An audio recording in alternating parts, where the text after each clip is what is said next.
It's Screen Facts with Jason Davis, your movie trivia and discussion podcast, a production of Jason Davis Voiceover. Please visit jasondavisvoice.com/podcast to find out how you can support the show with either a donation or by purchasing merchandise. We have some new designs, and we have a couple of stores that you can check out for the best deal. Thank you for supporting us. We appreciate it. Thanks for listening.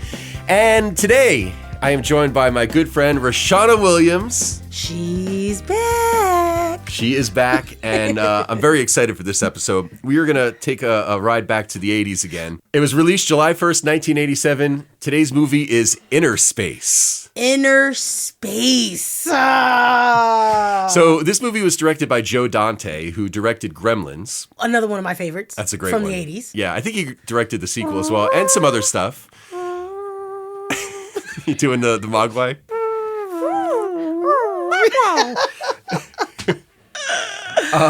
Steven Spielberg was an executive producer on this film. He was also an executive producer on Gremlins. So it makes sense that he worked with Joe Dante again for this movie. Before we get into like a lot of the specifics about the film, before we started recording, you started to say that this used to be one of your favorite movies. Yes, that was the time that I grew up in. For me, the 80s was a great film time for me. I absolutely indulged as a kid with movies and television. And this was one of those movies that I used to watch over and over again as a kid. I think one of the reasons was because, again, Martin Short, to me, is one of the best, most iconic comedian actors. But not only that, he's a physical comic. And we don't have a lot of physical comics anymore. Like, we don't have a lot of physical comedians anymore who do that kind of stuff. So he was always one of my favorites. It's like him, Steve Martin, and it's crazy because they're now on a show together. Which is great. Right. Him, Steve Martin. So the 80s was like a huge movie time for me. And this was one of those movies for me. Yeah. It was one of those things I watched over and over again. So what I want to know is, you started saying that this used to be one of your favorite movies. So you watched it again in preparation to talk about it on the podcast, correct? I watched it again because, I said used to be, but it still is. I grew up during a time, we both grew up during a time where we had VHS tapes. Right. Mm-hmm. So once VCRs, got phased out, we started with DVDs. Now you forget about those. It's not even that you forget, but it's kind of hard to get everything that you want. So to be clear, I'm the only asshole who got everything on DVD that I had on VHS. Right. That's a hard feat. You know what I mean? And so now we don't even use DVDs anymore. Right. Everything is online, and you can get movies, and you can actually purchase movies. And I have digital copies of most of my favorites too. So now we got to get the digital copies. And so now what happens, especially doing this show with you, I'm reminded of everything that I used to watch. Right. And I'm like, oh my God, why don't I have this? Oh my God, why don't I have this? I gotta go buy this. So every time we do a screen, it's like, oh my God, I forgot about Innerspace. That was a great movie. I love that. Let me go get that. So I can have it now, and now I can start rewatching it again as if I haven't ever seen this movie. You're welcome, by the way. And thank you. Thank you. I mean, when we first started talking about doing podcasts together, I asked you to come up with some movies you'd like to talk about. Yeah. Obviously we've done a lot of episodes of this show, so, there might have been stuff that we've already talked about. Right. I've talked about with other people that's kind of off the table, but you came up with a pretty good list. This was on the list. Yes. It brings me back. It goes, what were some of my iconic movies that I watched? Yeah. And this was definitely Martin Short, like the whole dance scene, like that. Yeah. I mean, iconic. Like that was, I used to do that dance as a kid. I'd be running through the house. Yeah, like Ed Grimley. Ed Grimley with the hair. Oh my God, see? Yep. So watching this movie again, you hadn't seen it in a while. I hadn't either. Watching it again is always fun right before the podcast because maybe you see things you hadn't seen before. So when you watched it again, did you enjoy watching it again? Absolutely. Okay, good. Unequivocally. Cool. Yeah. Without question. Good. So I always like to, when we discuss this, like I think about the year that it came out. So it was 87. Mm-hmm. So at that point, I was still 8. Okay. So I'm 8 years old, and I'm watching Innerspace, and I think it's freaking hilarious. Watched it again, and it was still freaking hilarious.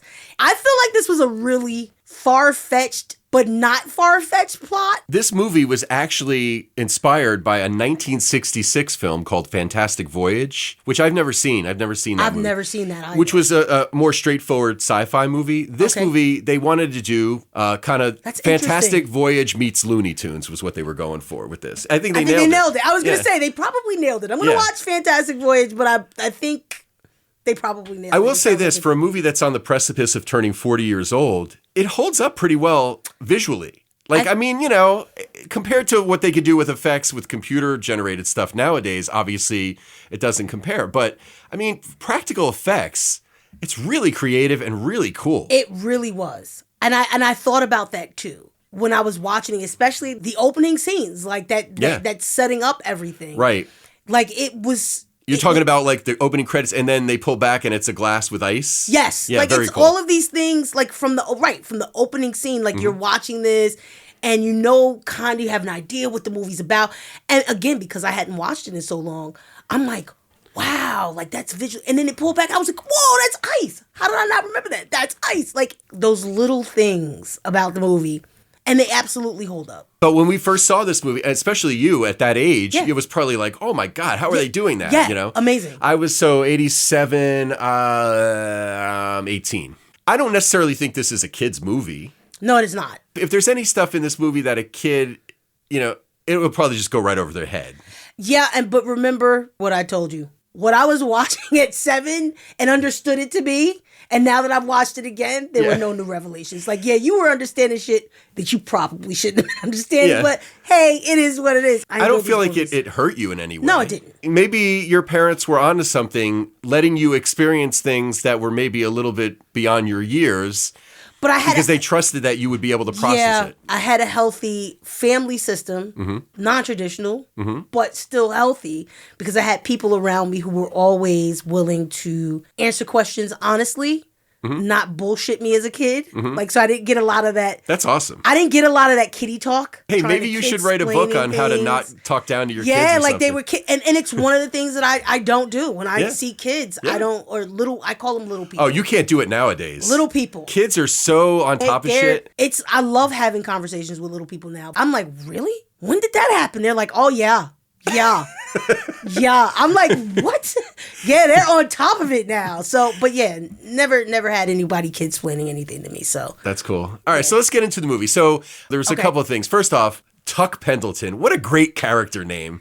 That was a great character name. If that doesn't sound like a hero, what does, right? He sounds like the ultimate hero. Right? He sounds like he should have a cape. Yes. He didn't, but he should have. Yeah. He definitely should have. So Dennis Quaid, I thought, was terrific as Tuck. And very handsome. Yeah.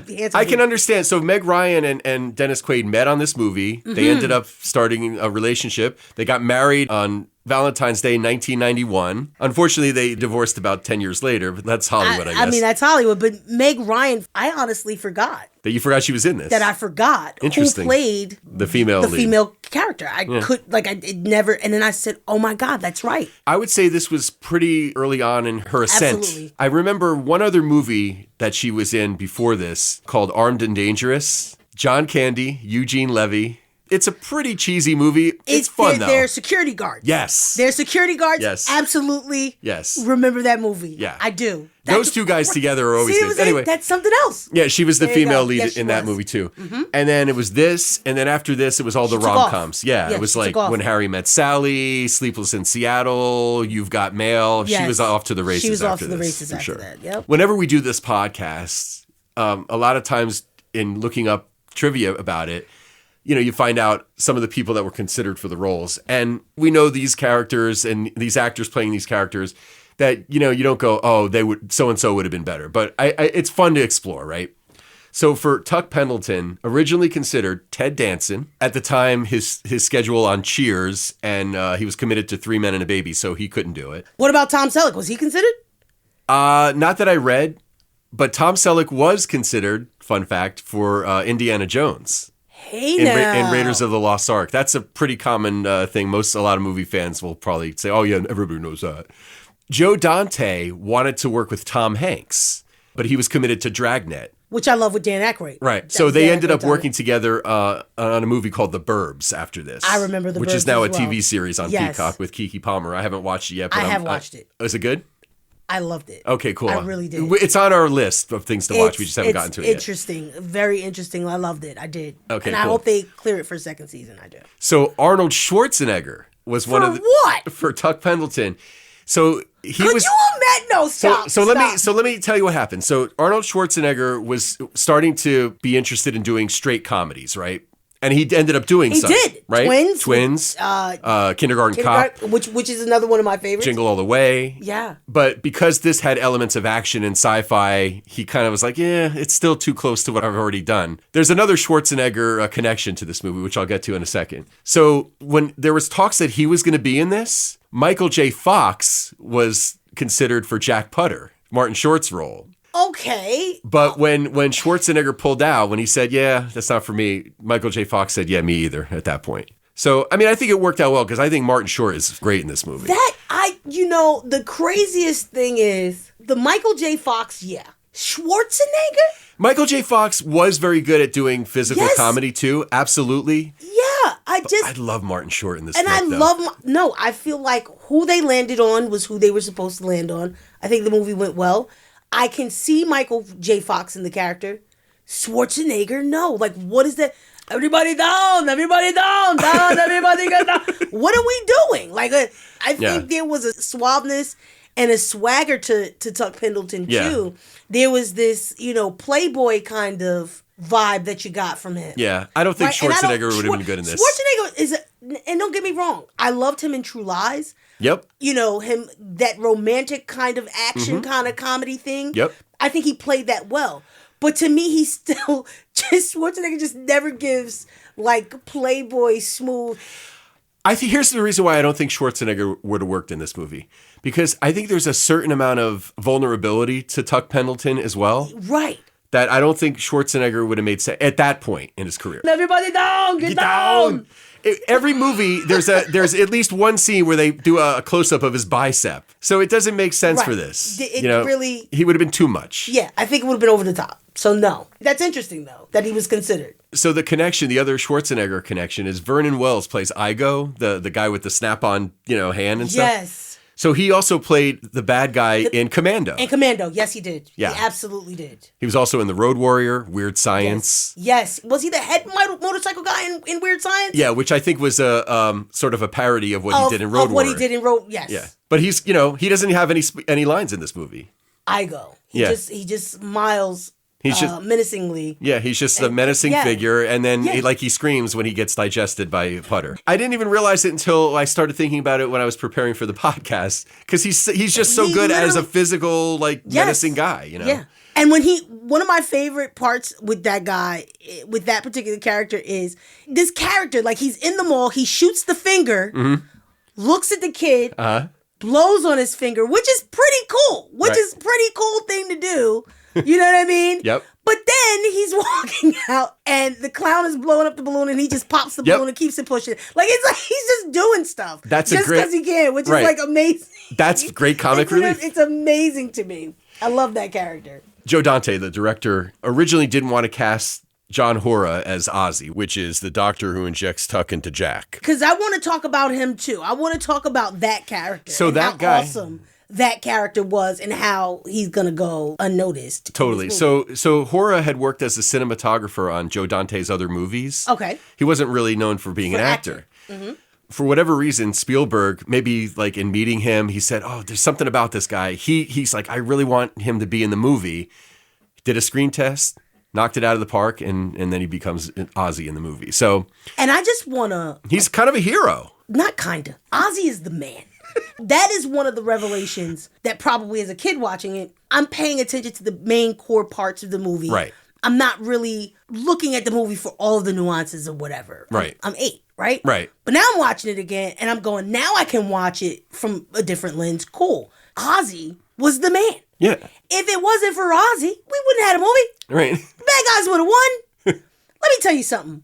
You look at Ozzy, you're introduced to this guy. He's a goofy looking scientist. Right. You know what I mean? He's a nerd.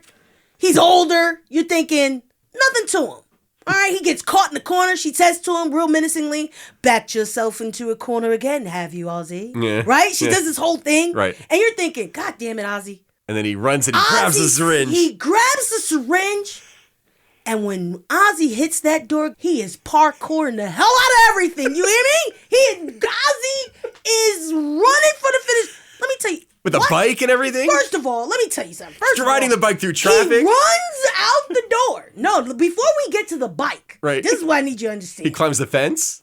You see, you're downplaying. I'm simplifying it. You're right. You're downplaying this. I need you. All right, you gotta upplay this. All right, let me shut up and let you. Let me upplay this for you. Let me let you put Ozzy over. Go ahead.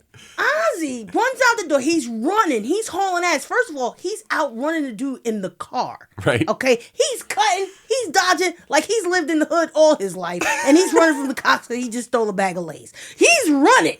Right? Now he hops the fence. You said, oh, he hops the fence. No, he hops the fence, hangs on to the fence, pulls himself back up over the fence, hits the fence. So he didn't hit the fence once. He hit the fence twice. Hit the fence twice and then jets up a hill through bushes, through the thing, and then he gets to the bike. He does all that before he gets to the bike. And mind you, when he hops the fence, he's hanging over a ravine. Okay, so that's right. Oh, that's right. He's hanging over a ravine. That's right. I forgot about that. One wrong move and Ozzy is done. That's right. But no, not Ozzy. Not our Ozzy. Ozzy hits that fence and then he hits it again. Pulls himself up. The chain link fence. A chain link fence. It wasn't even. Listen, Ozzy was the man. And then he gets to the bike and he has to steal the bike in front of that vicious dog. He wasn't even thinking about that dog. No, he wasn't. He didn't care about that dog. He's like, I got to save Tuck Pendleton, goddammit. He said, I got Tuck Pendleton in my pocket. You hear me?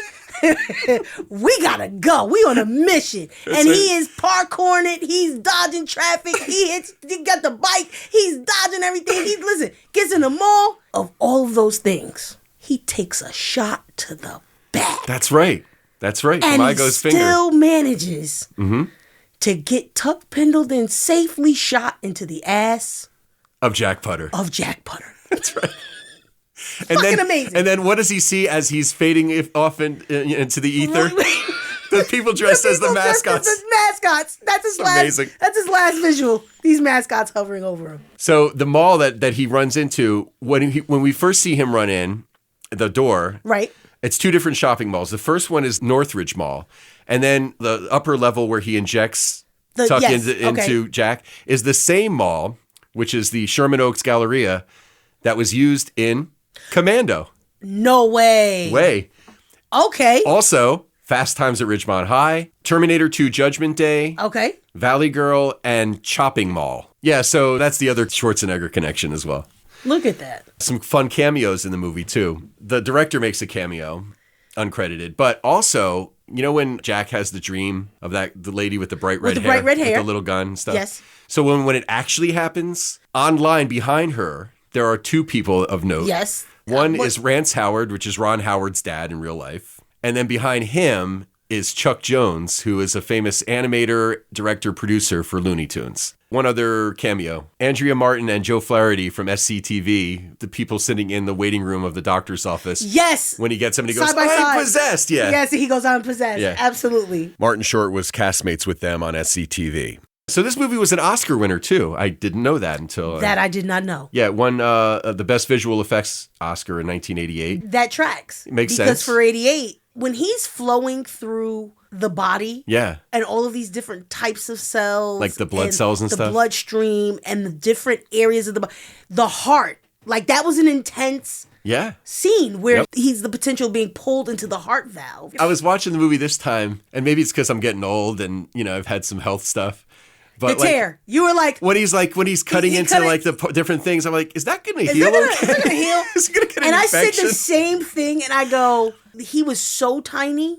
Yeah, that it's such a small incision. It's such a small incision. But it's big to us because we're seeing it that way. Big to us because we're seeing it that way, but it was such a small incision. That was what made it believe. It was like he's making these very, very tiny incisions for Thank you for making that okay for me. Yes. I appreciate that. We're talking like pinholes. Yeah. It was microns big, which was freaking amazing. Yeah, so they used Jell-O to make the blood cells and stuff. Really? Yeah.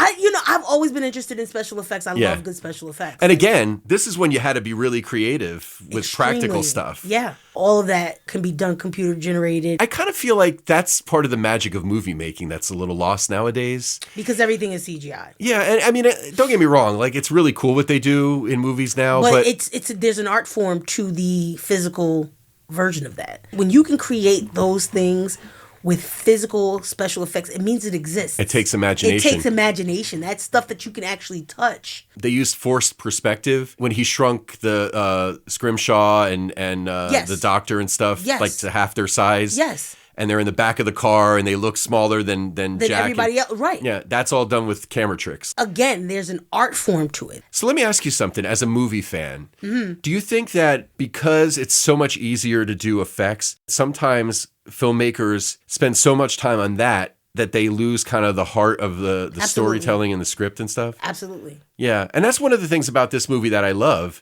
is that it took a week to shoot certain scenes. That scene that you're talking about, that we were just talking about, where we had this perspective with the car, and they had shrunk them down to 50% of their size and all that, took a week to shoot. Yeah. And that week, when it's on screen, it's on for a minute. That's amazing. Right? AI, you can spit it out, but those aren't real actors, or that's not them. Right. Right? So what did it take? When you're watching this movie, those were the actors. You're watching those actors who look miniature. Yeah. There's actors there. Yeah. You're watching them. Right. And they're on that screen. I think it's kind of cool that for the acting performances now with everything that's CG, the actors have to use their imagination and see a big dinosaur chasing them or whatever it is. Right. For the actor, I'm looking at a green screen.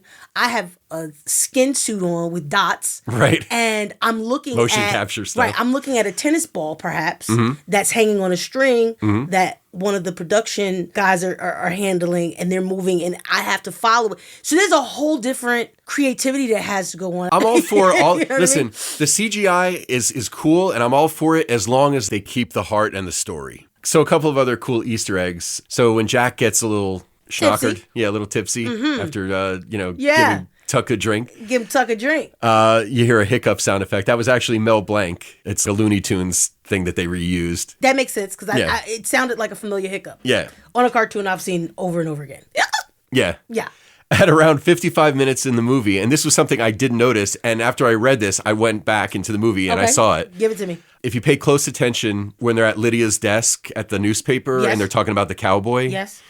If you look closely on her desk, there's an ultrasound image pasted over Tuck's framed portrait on her desk, which is kind of a tease that she's pregnant. Yeah. Yes. Which is revealed later in the movie when he accidentally is transferred to her body through the kiss. I think I saw it when she was holding the ashtray, or when she turns to hand the ashtray to her boss. Yeah. Because he's smoking. And they were smoking everywhere. Everybody's smoking everywhere. In the offices, on the plane. That's the other thing. Supermarket. That's something that has changed. That was another thing that I made a note about, too. Yeah.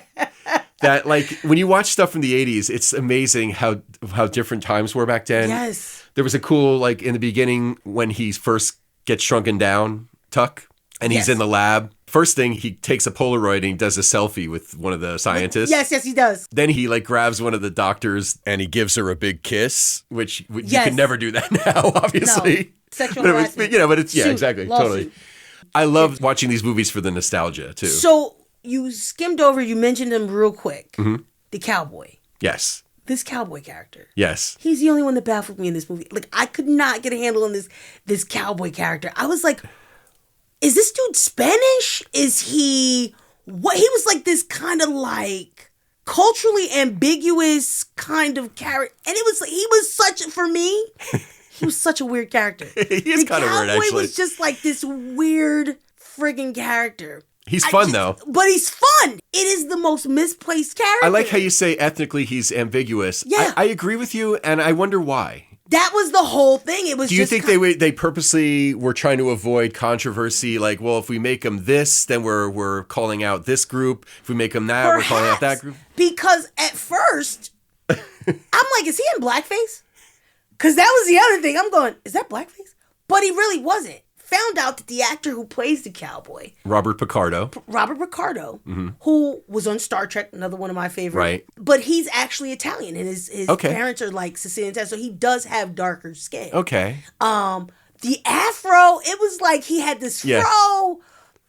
I wonder if that was his real hair. And I wonder if that was, I don't think that was his real hair. And maybe they gave him that really curly hair so then when Jack does the transition, it's such a noticeable difference. Change and difference. Honestly, now that I think about it, is actually a good detail to kind of have because that's going to be one of the things that can't change when he does the facial structure change. Right. He can't change his hair. And that's a detail I find that it's those types of details that I think are missed a lot of times by people. He was weird as shit. But I'm guessing he was just mainly there for comic relief. Yeah. Because, I mean, everything about him, his luggage with the stereo built into it, the boots, the hat, the hair dryer, everything in the dance club. Yeah, like him being so... And he was a good dancer, too. Like, he's kind of like, and then, but when you're introduced to him, he puts a cigar out on his hand. Right. And it's like, Jesus, and he doesn't flinch. But you find out later that he has, this high pain threshold. Right. But then he's this fun guy. It's like he's a terror, but he's not. Let's just call him a weird character. He's leave a it at weird that. character. I think he's great for moving certain things forward in the story. I think that's what it was. Because he sells the, tech to the highest bidder, blah, blah, blah. Yeah. And he's just a weird, funny character. And then he shows up in the end as the limo driver. Yes. Which they kind of left it open-ended for which I loved. There could be a sequel, which it never was, but that's okay. Never was, and that's fine. That's all right. And then one other Easter egg that I thought was kind of interesting, the scene when they're in the meat truck where Jack is freezing to death. Yes. And then Scrimshaw gets in the truck with him and he, with the mink coat and he puts the blanket over Jack. Which he just happened to have. Did they warn him that he would be in a meat truck? I was like, he just happened to have a full-length fur coat in San Francisco in 92-degree heat. That doesn't make any sense. What are we doing? Look, so I guess we'll just suspend disbelief a little bit there. He puts the blanket on Jack and then he sits down and he starts telling his story, right? The whole purpose of the scene is for Tuck to tell Jack, all right, this is your moment, Jack. You're going to open that door and you're going to jump out of the truck. But in the meantime, there's this whole story that Scrimshaw is telling him. The funny thing about that is that wasn't written. They realized that for that scene, it was just about Tuck telling Jack to get out of the truck. So Scrimshaw just needed to talk. Otherwise, he just would have been sitting there silently, which wouldn't have made any sense. So he's telling a story. So they literally had to write a little script for Kevin McCarthy to recite during that scene. And I think that is absolutely phenomenal because it is a catch on the director's part. On the fly, literally while they were filming, they came up with it. I love it. Yeah. Because it's the idea that, hey, wait a minute. We did this. We missed this. You can make out part of the story that he's telling, but most of it you don't hear because right, exactly. It's in the background noise. While you hear Tuck Pendleton and voiceover. But we still need him doing something. We need him talking. Yeah. And we needed to have a modicum of some sense. Right, in case anybody pays attention. Listening to it and paying attention to it. And the fact that they caught it. The fact that they didn't just try to make it seem like this guy is just sitting there. In the back of this truck. Yeah. No, he's talking to him the whole time. Yeah, what's Scrimshaw going to be doing in this scene while Jack's trying to escape? Smoking a cigar and he's got his fur coat that he just conveniently had in the back of the trunk. I don't know, you know what I mean? And but so when our boy jumps out of that truck, that is mostly Martin Short, and you can see that there may be a couple places where it's a stunt person, but for the most part, he's hanging on the truck, he's swinging from the door. That's Martin Short. It kind of makes sense because he was a very physical comic. Right. So, and he said it was very safe. Okay. Speeds were safe. You could have been going 2 miles an hour. 5 miles an hour. Right? It's still tough, though, to hang on like that. I ain't hanging on shit. No. I got 2.2 seconds. Y'all better get this shot in 2 seconds because I'm getting ready to jump down. And figure out how to extend it. Extend it. Y'all better run it back. Just keep running the same. 2.7 seconds you got. I'm hanging. And then I'm out. That's it. And again, this is another one of those scenes that took a week to shoot. Yeah, I believe it. And put together. I believe it. I was amazed. This is him, that scene. And I thought it was an amazing scene. It was well done. It was well put together. When he's straddling between the truck and the car and the motorcyclist runs through his legs. That's amazing. Yep. It's absolutely amazing. So yeah, that's a cool scene. Very cool scene. Yeah, the movie, to me, it holds up. It's a lot of fun. Yeah. I still enjoy it. It doesn't feel dated. I mean, certain things, obviously. But we can watch a lot of movies from the 80s. Yeah. And you go, wow, that did not age well. At all. But this one, I feel like you could still enjoy it. And I think that's the case with probably most things that Steven Spielberg's name is on, whether as a director or a producer. Yes. So. I love it. Yeah. I love it. This was a fun one. I'm glad we chose this one to talk about. Innerspace. Good stuff. Good stuff. What was the song that kept playing through it? Cupid by Sam Cooke. Cupid by Sam Cooke. Yeah, and then Twisting the Night Away. That's the other thing. Twisting. Sam Cooke. You can't undersell how great he was. Come on. Sam Cooke was the man. And then Rod Stewart's version of Twisting the Night Away during the credits. Wonderful Good movie. Stuff. So much fun revisiting this one. Thanks, Raushanah. And remember, if you want to get in touch with us, you can do so by emailing screenfacts@yahoo.com, jasondavisvoice.com/podcast. If you'd like to support the show with a donation or by purchasing merchandise, you can get all the information there. Thank you so much for listening. We really appreciate you. Play with it, pal. Don't talk to it.